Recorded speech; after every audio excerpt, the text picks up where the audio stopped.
Throughout the day, the utmost attention is being directed to all our regions hit by Russian strikes last night. Everywhere there were impacts, recovery efforts are underway. All services, repair brigades, rescue teams of Ukraine's State Emergency Service, police, and everyone involved will be working around the clock to overcome this terror to the maximum extent possible. The city of Kharkiv and Kharkiv region, Sumy region, Zaporizhzhia, Dnipro, Kryvyi Rih, Dnipropetrovsk region, Poltava region, Odessa region, the city of Khmelnytsky and Khmelnytsky region, Vinnytsia and Ivano-Frankivsk region. These strikes were extremely heinous, with the deliberate goal of causing structural damage to society's life rather than military damage to our ability to defend ourselves. And this is terror, by definition, without any disguises. Overall, the strikes harmed over 30 people across the country.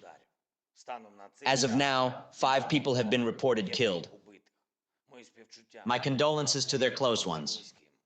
A significant part of the energy system has been damaged. Today, I held a Supreme Commander-in-Chief's staff meeting, primarily focusing on protection and recovery operations. Military personnel, including detailed briefings from Commander-in-Chief Syrskyi and Commander of the Air Force Oleshuk, provided updates. Additionally, necessary reports were received from Prime Minister Shmyhal, government officials, energy company executives, and regional leaders. Everyone has been provided with clear guidelines for action. Personal responsibility is paramount. The situation in Kharkiv is particularly challenging. Restoration of electricity for critical infrastructure and residential consumers is ongoing. This work will continue without interruptions. Much progress has been made during the day in Kharkiv region, Dnipropetrovsk region, Ivano-Frankivsk region, Khmelnytsky region, Vinnytsia region, and Poltava region to restore electricity, water, and heating supplies. Work continues in Odessa region. Special attention is being given to hydroelectric facilities in Zaporizhzhia. I thank everyone working for Ukraine, for the people. Repair brigades, engineers, and all power plant workers are true heroes. The collective effort of Ukraine's State Emergency Service is commendable as always, and I am proud of each one of them. The police, businesses, and all those providing support at this time, thank you. Unified government action on the ground is crucial. Now more than ever, the personal effectiveness of everyone managing communities is needed. Certainly, air defense is the top priority right now. Our people here in Ukraine are responsible for the physical protection of facilities and their recovery following strikes. However, true and comprehensive protection from Russian missiles and Shade drones is only possible with sufficient political will on the part of our partners. We work on it every day. Every day, we persuade partners of the importance and, more importantly, the feasibility of full protection of Ukrainian skies. Russian terror is only possible now because we don't have enough modern air defense systems. In other words, frankly, because our partners lack the political will to provide them. They all know exactly what is required and who can make life-saving decisions. Today, I held several international meetings.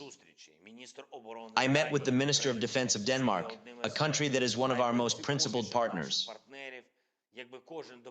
If everyone assisted as principled as they do, we would have already been able to reliably protect the lives of our country and people from Russian terror. Today, we discussed the consequences of today's Russian attack and the situation in the future. We highly appreciate that the Minister of Defense of Denmark was accompanied by leaders of Danish defense companies. Relevant discussions, meetings were held. We are preparing joint projects regarding drones, EW, and artillery. I'm grateful for all the support and cooperation. Today, I also met with the Secretary General of the Council of Europe. We discussed, among other things, the fair responsibility of the Russian state for all the terror. We in Ukraine appreciate international efforts regarding the register of damage and all forms of pressure on the Putin system to reduce and block its ability to destroy lives.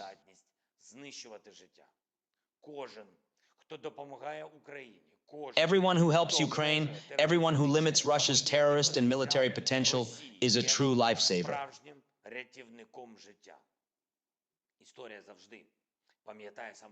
History always remembers such leaders. They earn real respect for themselves and maintain the moral leadership of their countries.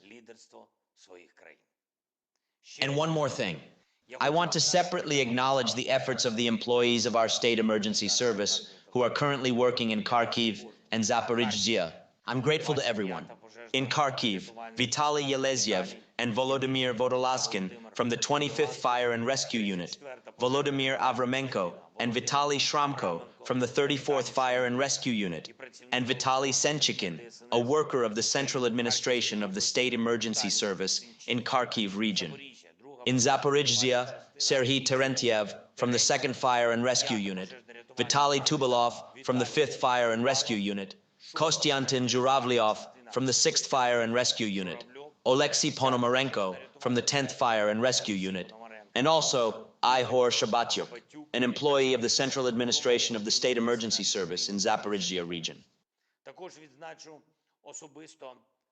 I also want to specially mention Senior Lieutenants of the National Police Volodymyr Hrishanov and Danilo Kuchinsky, who are working in Zaporizhzhia, helping to restore and protect normal life.